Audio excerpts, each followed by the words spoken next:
자, 9번 문항의 의도 보니까 서술상 특징을 물어보네요. 서술상 특징이라면 일지 개념들이 나와 있을 겁니다. 그렇죠? 자, 그래서 지금 보니까 고즈넉한 공간적 분위기, 그렇죠? 묘사해서 긴장을 누그러뜨리고 있다 이렇게 씁니다. 그래서 이게 끊어집니다. 두 개가. 두 번째, 해상 장면이 삽입되었다라는 거죠. 삽입하여 상황을 객관적으로 전달한다. 작중인물인 서술자가 추측을 통해 서술자의 추측, 죽음이 갖는 의미, 그 다음에 중심물의 내적 독백을 통해서 이제 내적 독백, 그 다음에 정신적 고통, 과거에 직접 토로하고 있다. 직접. 이질적인 시선을 대비, 그래서 역사적 사건, 전모를 총체적으로 드러낸다. 이렇게 되어 있습니다. 그래서 이 고즈넉한 분위기부터 이질적인 시선까지 나와 있고 적절한 걸 고르라고 했으니까 맞는 말이 하나죠.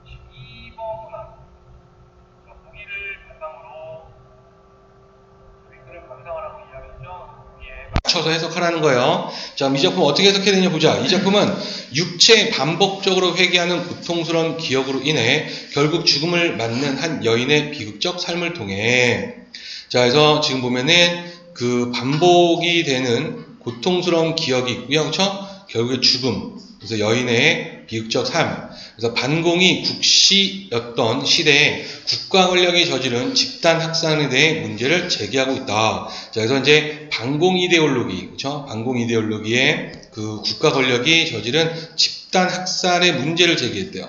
작중 인물들은 집단 학살의 경험을 공유하면서도 그에 대한 인식에서 차이를 보이는데, 자, 그래서 집단 학살의 이제 경험을 공유를 하고 있지만 인식에서 차이가 난다는 거예요. 작가는 사건 피해자들의 고통에 공감하는 관점에 서서, 그래서 이 작가는 피해자들의 고통에 공감을 합니다. 학살의 특수한 상황에 불가피한 산물로 치부하며 이에 대한 규명을 꺼리거나 책임을 회피하려는 시각을 비판하고 있다. 그래서 지금 이제 규명을 꺼리거나 책임을 회피하는 것을 비판을 하고 있다라고 이야기를 하고 있습니다. 자, 그래서 한 여인의 비극적인 삶이 나타나고요. 이제 그 4.3 사건이라고 이야기했죠. 4.3 사건에 대해서 이야기를 하고 있는 그런 지문이다라는 것을 알 수가 있다라는 거. 자, 내용을 한번 가보도록 합시다. 자, 오랜만에 고향 제주를 찾은 나는 제주에 왔고 이제 나가 서술자다. 그렇죠? 1인칭이네. 자, 순이 삼촌의 죽음을 전해 듣고, 순이 삼촌의 죽음. 자, 공비토벌을 내세운 군경 측의 무리한 작전으로 순이 삼촌의 옴팡밭에서 그의 두 아이를 포함해 마을 사람 수백 명이 학살당했던 30년 전의 사건을 떠올린다. 자, 그래서 지금 보면은 이제 공비토벌. 그래서 두 아이를 포함해서 마을 사람 수백 명이 학살당했던 사건을 떠올린다라는 거죠. 그렇죠? 자, 그 사건은 마을 남정들이 그 냇가 동굴에서 혈거 생활을 시작한 지 아흐레 만에 일어난 것이었다. 그래서 도망쳐서 이제 동굴에 있었어요. 그죠?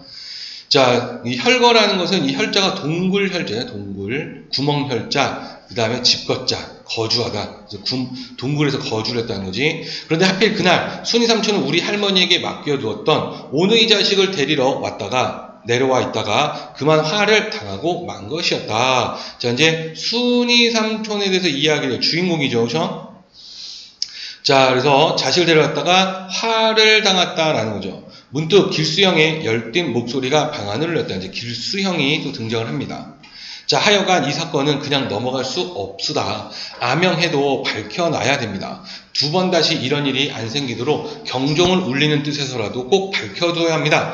그 학살이 상부의 작전 명령이었는지 그 중대장의 독자적 행동이었는지 누구의 잘잘못인지 하여간 밝혀내야 합니다. 우린 그 중대장 이름도 모르는 형편이 아니오까. 이 말에 큰당숙 어른이 등장하는데 지금 길수형은 지금 밝혀내야 한다라는 거예요. 그렇죠?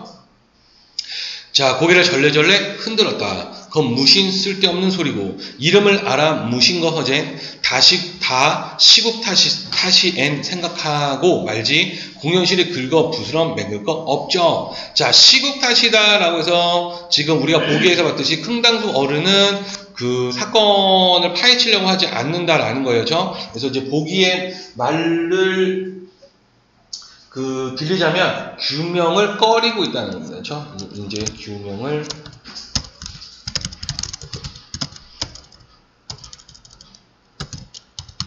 꺼리고 있다. 자, 고모부도 맞장구 쳤다. 그래서 이제 고모부가 또 등장합니다. 맞장구 쳤다는 건 역시 규명을 꺼리는 모습을 나타내겠네요. 하여간 그 작자들이 아직 퍼렇게 살아있는 동안은 아마 어려울 거예요. 그것들이 우리가 그 문제를 들고 나오게 가만 놔둠직해요? 또 30년 무은일이니 형법상 범죄 구성도 안 될 터이고. 그러나 길수형은 자기 주장을 꺾지 않았다. 아니우다. 이대로 그냥 놔두면 이 사건 영영 매장되고 말 거우다. 앞으로 20년만 더 있어 봅소. 그땐 심판받을 당사자도 죽고 없고 아버님이나 당숙님 같은 증언할 분도 돌아가시고 남인다 허사가 아니울까. 마을 전설로는 남을지 몰라도 길수형의 말에 갑자기 짜증이 났던지 고모부 입에서 느닷없이 평안도 사투리가 튀어나왔다. 기세 좁게 지난 걸 개지고 자꾸 들쳐선 뭘 하간 전쟁이란 다 기런 거 아이가서? 순간 50줄 나이에 고모부 얼굴에서 30년 전의 새파란 서북 청년의 모습을 힐끗 엿본 느낌이 들었다. 가슴이 섬찟했다. 야릇한 반발감이 뾰족하게 일어났다. 자, 그래서 반발감이 이제 나는 느껴집니다. 내 아래 또래 아이들에게 몰래 양과자를 주어 아버지나 형이 숨은 곳을 가르쳐달라고 꿰어내던 서청 출신의 순경들. 자, 서청 뜻풀이가 나와있죠. 제주도에서 성별이나 촌수를 가리지 않고 친척 어른 또는 이웃의 윗사람을 지칭하는 말이 됐습니다. 그렇죠? 그건 삼촌인데 서청은 월남한 청년들로 구성되어 반공운동의 선봉선택 단체인 서북청년의 줄임말이네요. 그렇죠? 자, 철모는 아이들이 대밭에서 마루 밑에서 외양간 밑이나 조 집가리 밑을 판 굴에서 여러 번 제 아버지와 형을 가리켜냈다. 슬프네요. 그렇죠? 자식이 자기 아버지를 죽음의 길로 이렇게 인도를 하는 거냐. 그 과자에 팔려가지고. 이 나쁜 사람들이잖아요. 그렇죠? 순수한 아이들을 꿰어내어서, 그렇죠? 두피자 아들을 찾아내라고 80살 노인을 닥달하던 어떤 서청 순경은 대답 안 한다고 어린 손자를 손자를 총으로 위협해서 무릎 꿇고 앉은 제 할아버지의 따귀를 때리도록 강요했다. 몹쓸 짓을 했네요. 그렇죠? 그래서 비인간적인 모습이 나타납니다. 여기서는 그렇죠?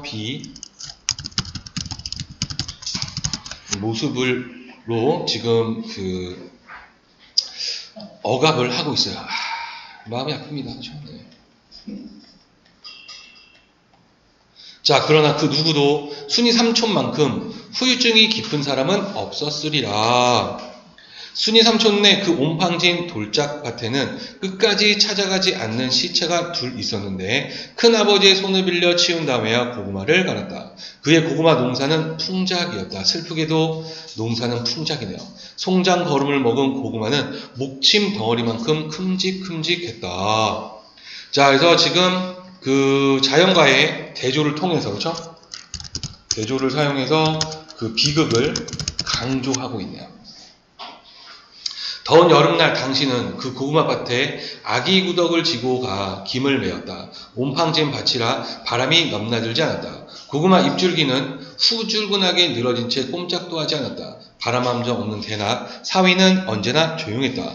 또 두 오누이가 묻힌 봉분의 떼장이 더위 먹어 독한 풀냄새를 내뿜었다. 돌담 그늘에는 구덕의 아기가 자고 있었다. 당신은 아기 구덕의 까마귀가 날아들까봐 힐끗힐끗 눈을 주면서 김을 메었다. 이랑을 타고 아기 구덕에서 아득히 멀어졌다가 다시 이랑을 타고 돌아오곤 했다. 호미 끝에 때때로 흰 잔뼈가 튕겨 나오고 녹슨 납탄환이 부딪혔다. 그래서 지금 흰 잔뼈와 녹슨 납탄환은 전쟁 그 4.3의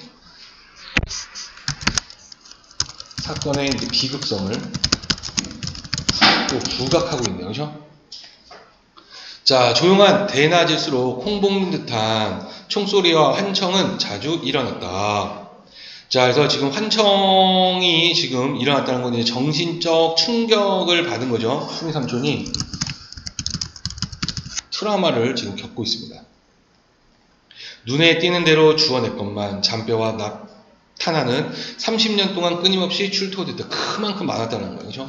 그것들을 밭담의 자갈더미 속에다 묻었다. 그 옴팡밭에 붙박인 인고의 30년. 30년이라면 그럭저럭 잊고 지낼 만한 세월이건만 순이 삼촌은 그렇지를 못했다. 흰뼈와 총알이 출토되는 그 옴팡밭에 발이 묶여 도무지 벗어날 수가 없었다. 당신이 딸내 모르게 서울 우리 집에 올라온 것도 당신을 붙잡고 놓지 않은 그 옴팡밭을 팽개쳐버리는 마지막 안간 힘이 아니었을까. 그러나 오너이가 묻혀있는 그 옴팡밭은 당신의 숙명이었다. 깊은 소 물귀신에게 채여가듯 소는 연못소자예요. 이것도 많이 나옵니다. 한자어 고전에서. 자, 당신은 머리끄덩이를 잡혀 다시 그 밭으로 끌려갔다. 그렇다. 그 죽음은 한 달 전의 죽음이 아니라 이미 30년 전에 해묵은 죽음이었다. 자, 이거는 지금 보면은 결국에는 다시 내려갔는데 한 달 전에 이제 뭐 순이 삼촌이 죽었나 봐요. 그렇죠? 근데 30년이 죽었다는 것은 아이들이 오누이가 죽었을 때 이미 순이 삼촌도 그땐 정신적으로 살인을 당한 거야. 그렇죠? 당신은 그때 이미 죽은 사람이었다. 다만 30년 전 그 옴팡밭에서 구구식 총구에서 나간 총알이 30년의 우여곡절한 유해를 보내고 오늘에야 당신의 가슴 한복판을 꿰뚫었을 뿐이었다. 그래서 그 4.3 사건으로 인해서 정신적으로 이미 살인을 당했다라고 이야기를 하는 겁니다. 슬픈 민족의 역사에 대해서도 이야기를 합니다. 그렇죠? 자, 윗글에 이제 서술상의 특징으로 적절한 게 무엇이냐라고 물어봤어요. 그래서 정답은 3번. 작중인물인 서술자가 나로 등장했죠. 자, 추측을 통해서 인물의 죽음이 갖는 의미를 탐색하고 있다. 그래서 마지막 부분에서 그쵸? 언급이 됐어요. 그래서 3번은 맞는 말임을 알 수가 있다. 그 다음에 10번 윗글에 대한 이해로 적절한 게 뭐냐라고 물어봤고요. 정답은 5번. 나는 순이 삼촌이 서울에 올라왔던 것이 고통스러운 길에서 벗어나는 시도였을 것이라고 짐작했다 했습니다. 그래서 역시 마지막 부분에서 그렇죠? 마지막 안간 힘이 아니었을까라는 부분, 그렇죠? 그 부분에서 언급이 되었어요. 그러니까 지문으로 찾아가 보면 이 부분이죠, 이 부분, 그렇죠? 그래서 여기가 지금 10번 문항이죠. 10번 문항의 근거가 되는 거고, 그 다음에 9번 문항의 근거는 여기죠. 이제 9번 문항은 여기가 근거가 된다라는 걸 알 수가 있습니다. 11번 기업부터 미음에 대한 설명으로 적절하지 않은 것은 이렇게 나와 있는데요. 정답은 2번인데 니은. 자, 시간이 지나면 참혹한 사건에 대한 기억도 희미해질 것이라는 기대를 담고 있다 이렇게 했는데 니은 마을의 전설로는 남을지 몰라도 이렇게 했을 때 사라지지 않는다라는 거예요. 희미해질 기대가 아니라 사라지지 않는다라는 겁니다. 그 아픔은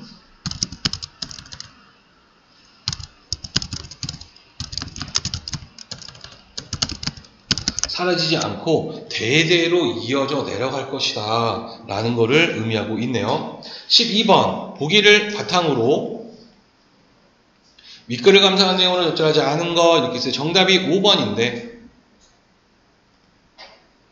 보면은 나가 순이 삼촌의 죽음을 당신의 숙명이라고 한 것에서 숙명을 했죠. 사건의 피해자들이 겪었을 고통에 공감하면서도 이를 어쩔 수 없는 것으로 여기며 책임을 회피하는 태도를 확인할 수 있고 있는데 이를 어쩔 수 없는 것으로 책임을 회피하는 태도를 확인할 수 있지는 않습니다. 고통에 공감을 하고 있고요. 안타까워하고 있을 뿐입니다. 그리고 책임을 회피하려는 것이 아니라 그 책임을 회피하고 묻으려고 하는 사람들을 이 이야기를 꺼내면서 독자로 하여금 비판하게끔 유도를 하고 있는 거지 나가 여기서 책임을 회피하려는 태도는 나타나지 않아요. 그리고 그 중약 앞부분에서 반발감이라고 이야기했어요. 그렇죠? 반발감을 가지고 있기 때문에 회피하려는 태도는 나타나지 않는다라고 볼 수 있겠습니다. 자, 여기까지 혹시 질문이요? 자, 그럼 뒤로 가서 작자미상의 유씨 3대록이라는 고전 소설로 한번 가보도록